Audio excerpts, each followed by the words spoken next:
আমাদের সমাজে অনেক লোক আছে যারা আমাদের সামনাসামনি প্রশংসা করে।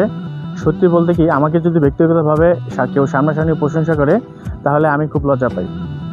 এবং কেউ যদি আপনাকে সামনাসামনি প্রশংসা করে তাহলে আপনি ভেবে নেবেন যে তার কোনো খারাপ উদ্দেশ্য এবং তার কোনো বদ উদ্দেশ্য আছে। একবার এক ঝড়ের রাতে এক ঈগলের বাসায় একটি কাক এবং কোকিল গেল আশ্রয় নেওয়ার জন্য। তখন কাকের গলা এমনিতে খারাপ, অর্থাৎ কাকের গলার সুর খারাপ, এবং কোকিলের গলা ছিল খুবই সুমধুর এবং মিষ্টি।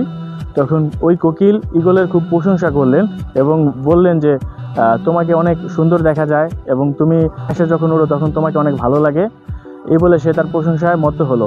অন্যদিকে কাক ঈগলের কোনো প্রশংসা করলো না।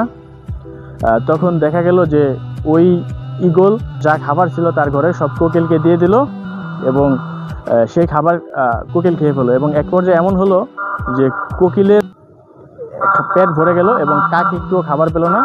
এবং ঈগলও যখন খাবার খেতে চাইলো তখন কিন্তু সে খাবার পেল না। অর্থাৎ কিছু লোক আছে এসে আমাদের সামনাসামনি প্রশংসা শুরু করে দিবে। আমরা যদি তাদের প্রশংসা ভুলে যাই তাহলে দেখতে পারবো যে আমরা বড় কোনো ক্ষতির সম্মুখীন হচ্ছি।